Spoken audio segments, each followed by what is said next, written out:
Yorana, merci de votre patience. Votre dimanche, c'est toujours sur TNTV. Merci de nous avoir rejoints.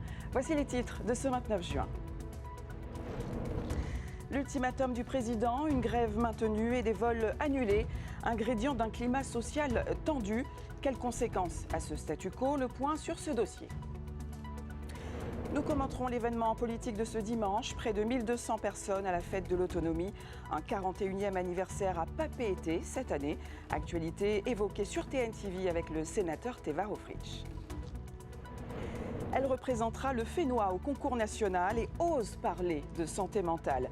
Son nom est sur toutes les lèvres depuis qu'elle est candidate. Inaopoko Devez et Miss Tahiti 2025. Un naturel et un sourire marquant. Il y a un an, place Tohata, nous avons la chance de recevoir ce soir la meilleure danseuse 2024. Comment se prépare-t-on au Heiva lorsqu'il est menacé? Aïe Emmanuel est notre invité. Enfin, Palau ouvre les mini-jeux du Pacifique entre drapeaux et haka. Plus de 1200 athlètes réunis, une cérémonie d'ouverture, vous allez le voir, en couleur malgré la pluie.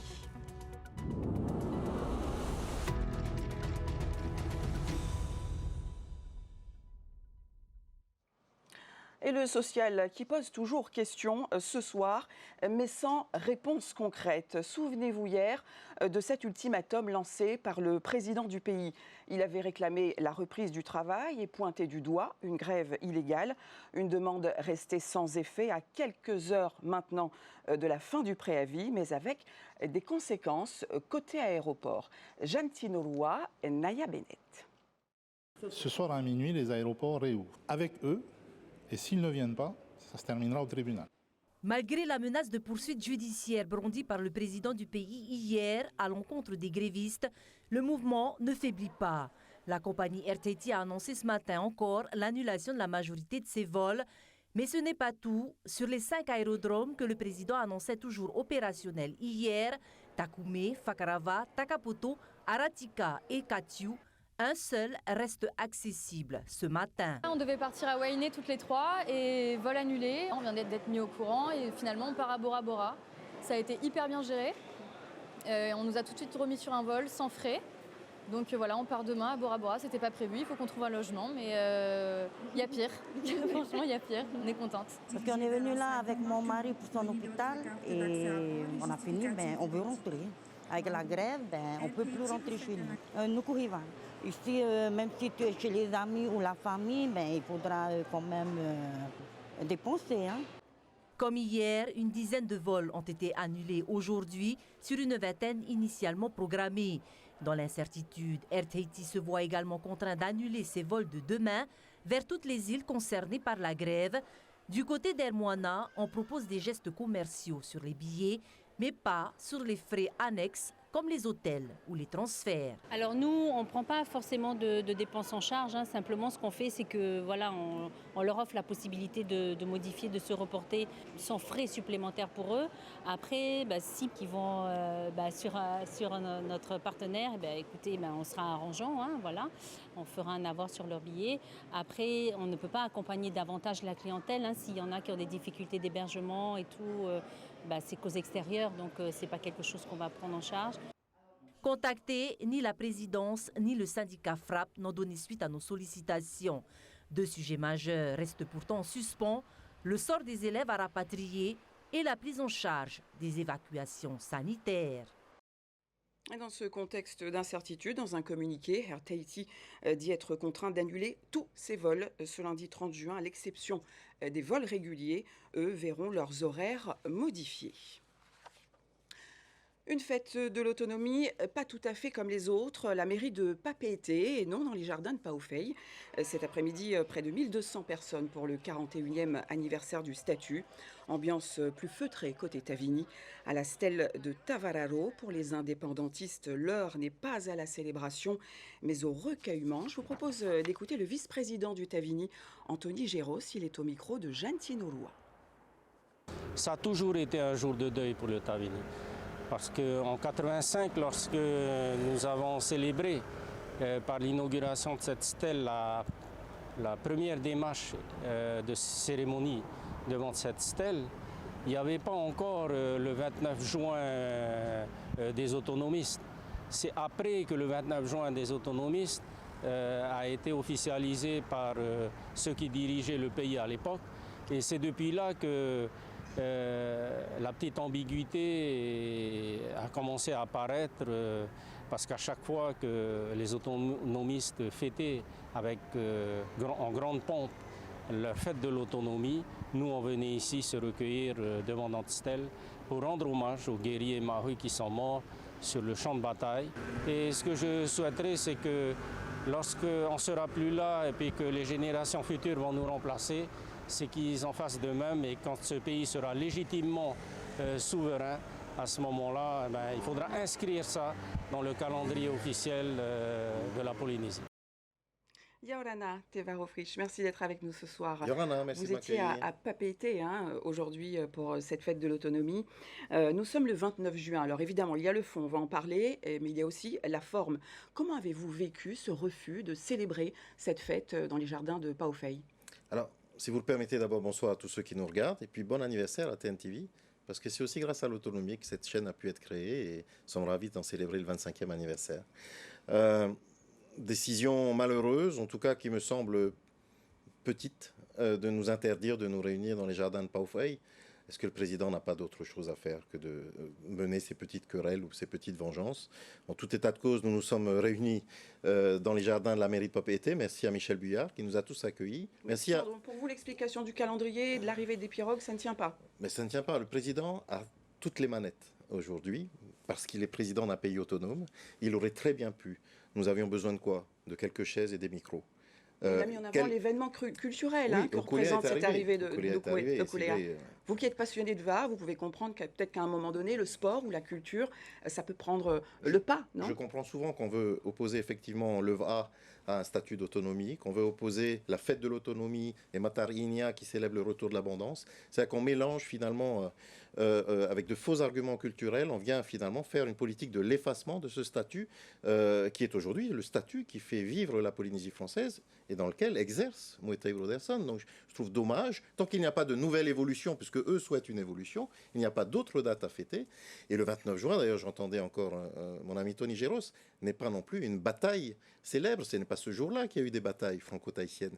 Donc on vient réinventer l'histoire finalement pour une cause idéologique, alors que nous souhaitons célébrer simplement le fait que la France nous a fait confiance au travers d'un statut et de responsabilités qui ont été confiés aux Polynésiens, qui choisissent démocratiquement leurs élus, qui gouvernent ce pays sous la protection de la France. Et je crois que c'est une occasion ratée du président Broderson, qui pourtant la première année avait participé lui-même à ces festivités en disant « je suis le président de tous les Polynésiens ». Il semble qu'il ait changé d'avis depuis. En tout état de cause, le 29 juin n'est plus reconnu comme un jour férié. Est-ce qu'on peut imaginer, côté autonomiste, un glissement vers une autre date? Pourquoi pas, mais avez-vous vu de vraies propositions aujourd'hui? Non, ce qui est important, effectivement, nous semble-t-il, c'est de célébrer cette autonomie. Est-ce qu'on remet en cause le 14 juillet tous les ans à Paris pour la fête nationale? L'année prochaine, ça va être à quelle date? Si vous voulez, nous, c'est le 29 juin. De toute façon, nous allons continuer de nous réunir le 29 juin, tout comme si un groupe politique arrivait à Paris aux commandes et changeait le 14 juillet. Je ne pense pas que ça plaise à l'ensemble des Français qui le célèbrent. Le 29 juin, ça fait 41 ans que nous le célébrons en Polynésie. N'y avait-il pas d'autres urgences que de changer cette date? Alors, on a vu aujourd'hui Gaston Floss, Nicole Sanquer, Mélanie Frébeau. Est-ce qu'on peut parler vraiment d'union chez vous aujourd'hui, ou est-ce que c'était une union de façade? En tout cas, cette fête nous a tous réunis à nouveau. Vous avez fait référence à nos candidats à la députation. C'est parce que nous étions unis que Nicole Sanquer, Mélanie Frébeau ont pu rentrer à l'Assemblée nationale et nous en sommes très fiers. Et cela a démontré qu'il faut mettre fin à toutes les petites querelles qui ont pu avoir lieu ou les différences de point de vue. Ce qui est important. Veut dire que Tehari Alpha était là, par exemple? Je ne l'ai pas vu. Je ne sais pas s'il était là. Je ne sais pas s'il se réclame toujours de l'autonomie. En tout cas, il était le bienvenu. Chacun ensuite en fait en fonction de son calendrier. Mais ce que je veux vous dire par là, et c'est le message que j'ai souhaité adresser tout à l'heure, il faut que cette réunion, cette unité que nous démontrons aujourd'hui, eh bien, se perpétue dans le temps. Alors comment? Parce qu'il y a concrètement une plateforme autonomiste. Est-ce qu'elle est active aujourd'hui, Teva-Rofrich? Alors, cette plateforme avait été créée pour les législatives. Et je crois qu'aujourd'hui, nous avons démontré, nous sommes capables de continuer de nous réunir quand il le faut. Et c'est important. Donc il faut que ça se poursuive. Il y a eu des réunions? Aujourd'hui, vous avez vu, plus de 1200 personnes, selon votre décompte, un peu plus selon nous, ça veut dire que c'est les premiers jalons pour des prochaines échéances électorales? Vous commencez à poser des rendez-vous concrets, c'est ça? Alors, bien sûr, on a continué à se parler depuis les législatives. Et c'est une suite logique, finalement, de cette reprise en main, on va dire, de l'ensemble des partis autonomistes, aussi de cet examen de conscience que nous avons pu faire, et puis tirer les leçons du passé, de nos erreurs passées. Je crois que ce qui est important aujourd'hui, c'est effectivement cette unité pour proposer une alternative au gouvernement de M. Broderson, qui malheureusement n'avance pas, s'empêtre dans les conflits sociaux comme on peut le voir. Et à chaque fois maintenant qu'il y a un conflit social, ce sont des menaces de tribunal au lieu d'aller rencontrer les grévistes. Teva Rohfritsch, dans vos dossiers de sénateur, il y a ce projet de loi sur l'aide à mourir auquel vous voulez participer à travers une consultation populaire des Polynésiens. Pourquoi? Alors, dans le premier tour, on va dire, de la navette législative, nous n'étions pas concernés, parce que cette loi n'était pas étendue du fait de l'autonomie de la Polynésie française. Par amendement, et suite au vote final de l'ensemble des députés, alors nos 3 députés n'y ont pas participé ou ne se sont pas prononcés, se sont abstenus, maintenant ça va être étendu à la Polynésie. Donc ce texte arrive au Sénat au mois d'octobre. Et pour pouvoir prendre un vote, décider d'un vote, parce que ce n'est pas Teva Rohfritsch qui vote, c'est le sénateur de l'ensemble des Polynésiens, je souhaitais innover, il faut le dire, en lançant cette consultation populaire, en demandant aussi à nos institutions de se prononcer, à l'Assemblée de Polynésie, M. Tony Geros, à Moetai Broderson, à la présidente du CESEC. Alors, quelques-uns m'ont répondu « Ah, c'est pas prévu par le statut que le sénateur nous consulte. » Ok, mais pour pouvoir prendre une décision sur un sujet de société comme celui-là, ces assemblées peuvent s'auto-saisir. Et fort de ces décisions-là, et c'est pour ça aussi que j'ai souhaité l'ouvrir à la population, fort des témoignages qui me seront amenés, plusieurs dizaines ont choisi de m'écrire aujourd'hui, eh bien je pourrais forger une position au nom de tous. Ça veut dire concrètement que si vous avez une majorité de non ou d'avis mitigés, cela va peser dans le débat? Absolument, en tout cas, faites-moi confiance pour me lever au nom de l'autonomie de la Polynésie française, donc à ce droit à la différenciation que nous avons dans la Chambre des territoires qu'est le Sénat, je pense être entendu si nos institutions se prononcent et si les Polynésiens participent à cette consultation pour ne pas remettre en cause forcément l'état du droit qui est souhaité en métropole, dans l'Hexagone, mais pour dire la Polynésie n'est peut-être pas encore prête. Et il faut peut-être différer cette application si c'était le cas du résultat de la consultation. Alors peut-être un dernier mot sur l'actualité, si vous le permettez, sénateur Rohfritsch.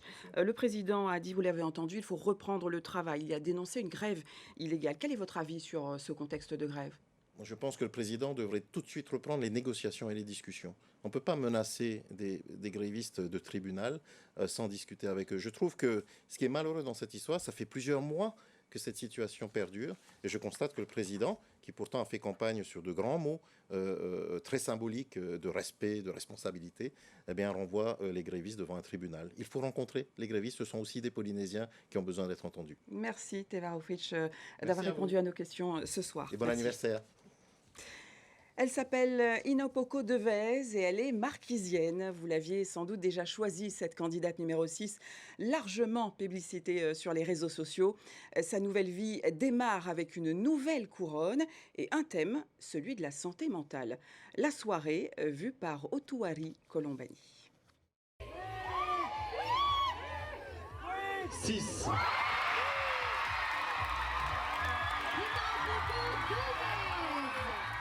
La pluie n'a pas empêché l'élection de Miss Haiti 2025 qui a bien eu lieu hier soir dans les jardins de la mairie de Pirée où le ciel s'est enfin montré clément pour cette soirée très attendue. C'est une très belle soirée malgré que hier soir on était là, il y avait la pluie, mais aujourd'hui je pense que le mana est ici avec nous. Les candidates sont vraiment toutes belles, le spectacle est vraiment au top et voilà, donc là on apprécie la soirée et on a un show d'exception. Elle faisait partie des grandes favorites de cette édition et sous les ovations, Inopoko Devez est sacrée Miss Haiti 2025. Beaucoup d'amour, beaucoup d'émotions et juste j'ai envie de remercier toutes les personnes qui m'ont accompagnée tout au long de cette aventure, qui m'ont soutenue et qui m'ont donné la force de me battre jusqu'à la fin et de me prouver à moi-même que j'en étais capable. On dit beaucoup que Miss Haiti c'est une école de vie, que tu arrives en étant une petite fille, que tu en ressors en étant une jeune femme. Et aujourd'hui, je suis fière d'être plus affirmée, d'avoir plus confiance en moi et d'être fière de représenter notre Fénois aujourd'hui. Son charme unique, son élégance et son aisance aussi bien sur scène qu'à l'oral ont conquis le jury et le public. La jeune femme originaire des Marquises a su se montrer authentique et pleine de grâce tout au long de la soirée. Là, c'est un magnifique mélange de tout ce que la Polynésie a à offrir et avec une élégance et une beauté assez unique. Très émue et trop fière, très contente et tout, pour tout quoi. Elle a bien travaillé, voilà, elle a mérité. La prochaine étape pour notre reine de beauté, Miss France 2026 en décembre prochain, elle se dit prête et reste confiante pour représenter fièrement la Polynésie et faire rayonner le Fénois sur la scène nationale. Prête à 100%. On la sent très prête pour Miss France. Je suis persuadée qu'elle va vivre une très belle aventure. Alors attention, c'est l'une des premières élues avec Miss Alsace. Donc toutes les candidates sont à venir pour Miss France, mais je sens chez elle beaucoup de maturité, beaucoup de détermination. On sent qu'elle va représenter Tahiti, ses îles. Durant cette année de règne, elle sera accompagnée par Helena Itamari et Anaïva Kalmagis, respectivement première et deuxième dauphine, ainsi que Tepo et Faoua qui honorera le titre de Miss Heiva 2025. Sourire naturel et talent, elle a conquis jury et public il y a 1 an. Et elle nous a ramené son trophée ce soir. Et elle dansera cette année avec la troupe Atoro Iei. Vous la reconnaîtrez sur cet extrait, regardez.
Yaorana, Emmanuel, merci de nous avoir dit oui ce soir. On sait que le EVA se rapproche et plus ça se rapproche, moins on est disponible. Alors comment est-ce qu'on se prépare au mieux quand on sait que le Heiva lui-même est menacé par ce contexte de grève?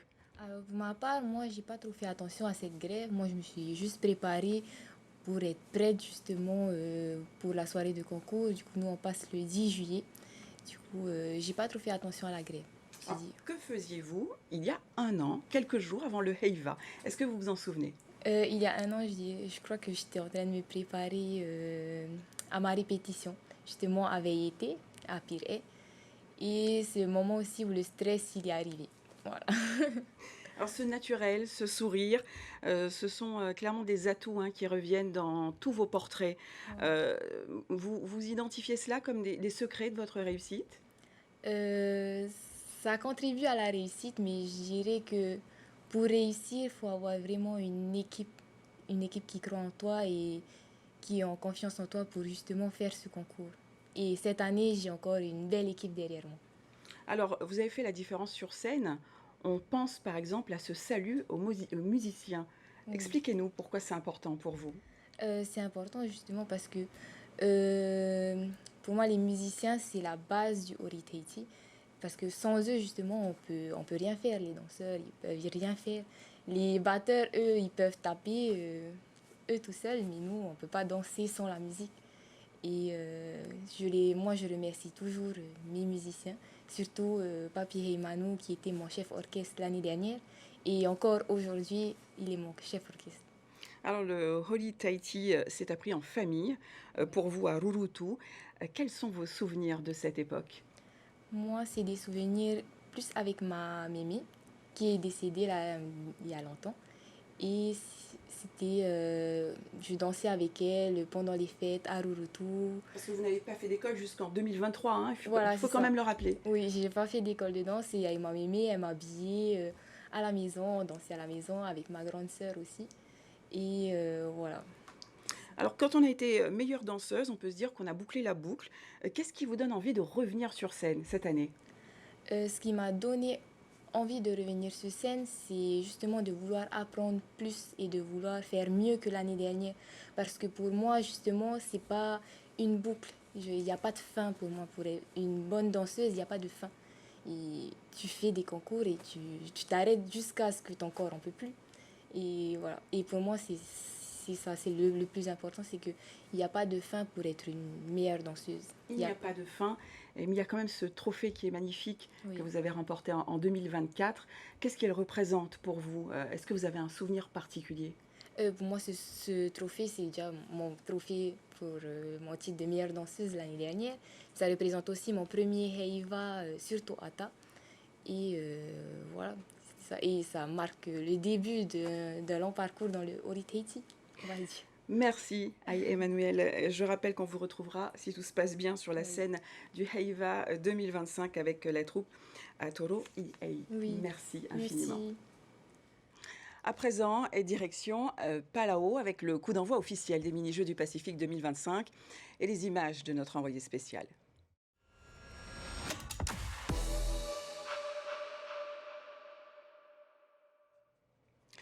Et on y est, Oriano Tefao nous montre ce soir la cérémonie d'ouverture de ces mini-jeux à Palau. Il a fallu se faufiler entre les gouttes. Vous allez le voir, une ambiance colorée entre festivité et averse, mais plus que jamais portée par l'énergie positive des 1200 athlètes du Pacifique. Un moment suspendu entre culture et émotion. Regardez. 17h au Stade national de Koror, les délégations s'impatientent sous un ciel menaçant. Regroupés à l'entrée, les athlètes font passer le temps à leur manière. Chant, percussion, danse, chaque île fait entendre sa voix. On a hâte de défiler. Et oui, en voyant tous les autres pays, c'est toujours convivial et puis on essaie de profiter un max. Ils sont excités, hein. Je vois sur nos jeunes là, pour eux, il y en a beaucoup que c'est la première fois qu'ils participeront au mini-jeux du Pacifique. Je pense que c'est le fait de voir aussi les autres délégations et le monde qui fait que voilà. Après on est dedans, on y est et c'est parti pour ces mini-jeux du Pacifique. Après 2 heures d'attente, les voilà enfin sur la piste. 1200 athlètes venus des 4 coins du Pacifique entrent en scène. Et la pluie également, mais loin de refroidir les esprits, l'averse libère l'énergie, chants, danses, cris de joie envahissent le stade. Nos garçons de Tahiti suivent le mouvement et lancent un haka avec fierté au centre du terrain. Chaque nation est ensuite présentée au public. Sur la pelouse, tenue colorée, chants traditionnels, gestes symboliques, un vrai mélange de culture sous les yeux des organisateurs et du public pas loin. Je le vis hyper bien, c'est un exploit un peu d'être là et c'est joyeux quoi. La pluie avec nous, donc bon, il fait un peu frais, mais tout va bien, ça va, il y a du monde, tout le monde est content, tout le monde est heureux et il y a beaucoup d'ambiance, on aime beaucoup et puis on s'amuse beaucoup. C'est incroyable, même si on a eu la flotte, mais ça reste quand même un moment mémorable et c'est à vivre dans une vie quoi, hein. C'est vraiment génial. Pour ma part c'est pareil, c'est mes premiers mini-jeux. Même malgré la pluie, c'est une expérience quand même à vivre. Malgré le monde qu'il y a, c'est vraiment impressionnant de voir tout ce monde et c'est top, je suis contente d'être là. Moment fort, la torche portée par les grands noms du sport local fait le tour du stade. Quelques instants plus tard, la flamme des mini-jeux s'allume.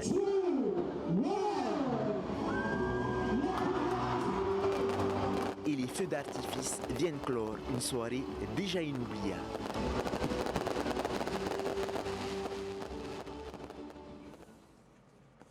Des mini-jeux qui commencent et déjà 2 médailles d'or décrochées par Tahiti. C'est en Va'a, épreuve de prédilection des Polynésiens. En V1, Temoana Taputu s'impose devant le champion wallisien du monde cadet. Et en V2, une victoire à la dernière minute, Temoana. Écoutez-le, il est avec Oriano Tefao. Très content de rapporter cette première médaille d'or pour Tahiti. Très fier aussi. D'avoir eu cette première médaille d'or, très fier aussi pour ma petite famille qui me soutiennent, mes enfants, ma femme, et mes parents et mon frangin. J'ai pu, au départ, j'ai pris un bon départ. Après, genre 10 mètres après, il y a deux vagues qui se sont perdues dans mon couloir. Du coup, j'ai profité de les prendre. Et voilà, aux 250 mètres, j'ai vu que j'avais une bonne avance et j'ai continué jusqu'à la ligne d'arrivée. Et souvenez-vous, nous vous en parlions hier de cette graine de champion qui allait titiller le plus haut niveau en BMX au Trophée de France. Kalani Helm, c'est simple, une première participation à 8 ans, une arrivée 18e sur 217 pilotes plus âgés et plus expérimentés pour ce pratiquant depuis seulement 1 an et demi. Ses mots et ceux de son entraîneur, écoutez. Je suis content de mes performances et j'ai manqué de peu ma demi-finale et je vais continuer à m'entraîner avec mon coach Nathanaël pour les championnats d'Europe et revenir l'année prochaine pour aller encore plus loin. Je tiens à souligner l'incroyable performance de Kalani, donc présent pour ce Trophée de France pour la première fois. C'est son premier gros déplacement à l'international dans une catégorie relevée puisqu'il courait avec des âges et des athlètes qui ont 1 an de plus que lui. Donc il est arrivé à se qualifier en quart de finale, 5e, à 2 doigts de la demi-finale, et se qualifier sur un top 3 au classement de son âge. Donc de bon augure, ça veut dire qu'il est parmi les 3 premiers Français, et ça nous permet d'envisager la suite pour le championnat d'Europe et les années à venir, puisque l'année prochaine, il roulera dans sa bonne catégorie d'âge, et on espère viser un titre parce qu'il en a largement la capacité. Voilà, fin de ce journal et de ce week-end d'information. 19h15, bien dans son faré, vous ramène dans les allées du salon du Fénois. À 19h30, ne manquez pas le documentaire sur les 25 ans de TNTV, une chaîne au cœur de l'histoire de la Polynésie. 20h25, le film de votre soirée, Le monde secret des emojis. Et puis 21h50, votre magazine Capital. L'information continue sur TNTV+, et demain, avec Vaitiale Naota et Athéna Milcam. Très bon dimanche et je vous souhaite de passer une belle semaine. Merci. Retrouvez ce journal en replay sur notre site internet et notre application mobile TNTV.